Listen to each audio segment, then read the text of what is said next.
Today we saw the next episode of the chaotic clown show that is costing Canadians after 9 years of this NDP Liberal government. And look at all the players in this drama. They're taking care of themselves, fighting for their own personal self-interest while they embarrass the country, tank our dollar, unleash crime and chaos in our community, threaten our trade relationship with our biggest partner.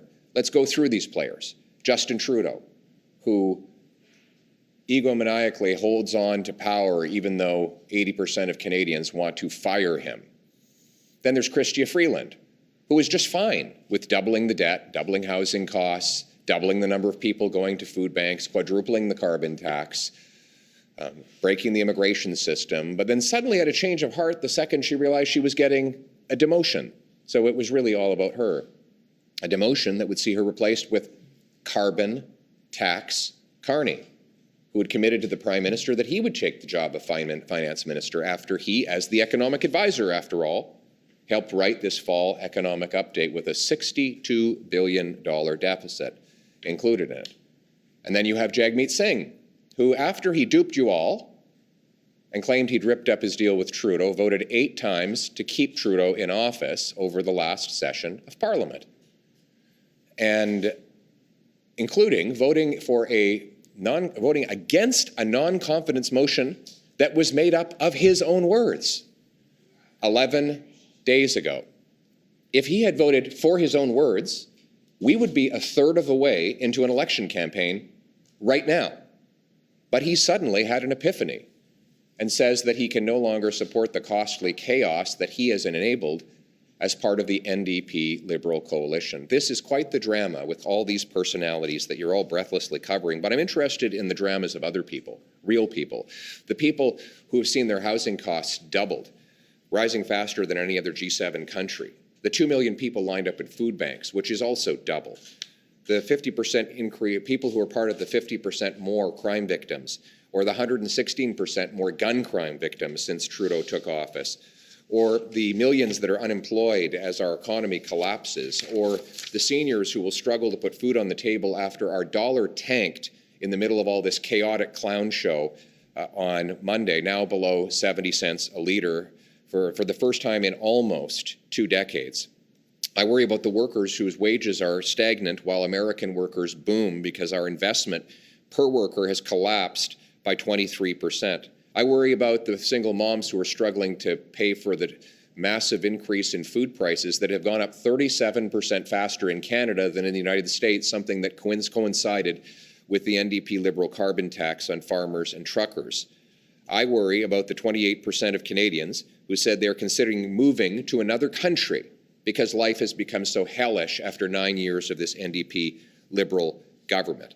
I worry about the children who will inherit the $1.2 trillion debt. More debt was added in the last 9 years of this NDP Liberal government than in all prior governments combined. I worry about the families who've lost were among those who've lost people to drug overdoses. Now 47,000 Canadians have died, more than died in the Second World War after the NDP Liberals liberalized hard drugs and allowed our border to fly open.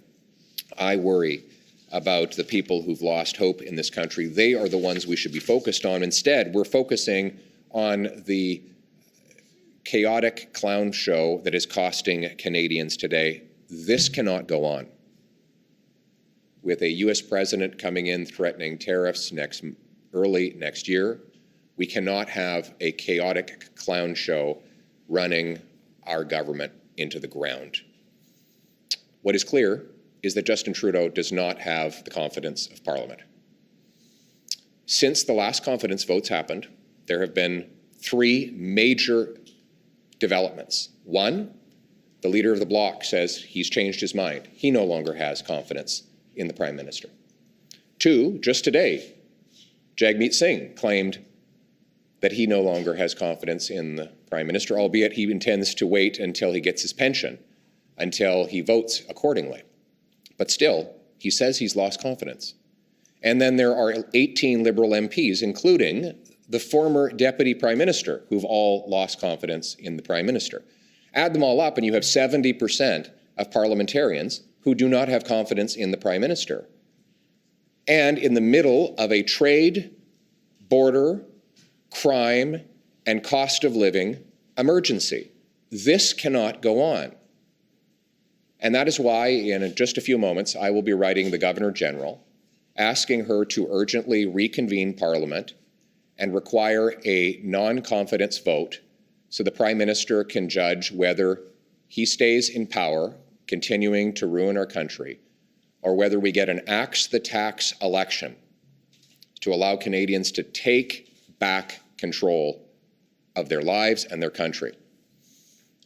With a Prime Minister who can take back control of our borders, our immigration, our spending, our cost of living, who will get rid of the GST on new homes and axe the carbon tax to bring down the cost of living, to show a strong, smart presentation to the incoming president with a new Prime Minister that has the brains and backbone to put Canada first. Thank you.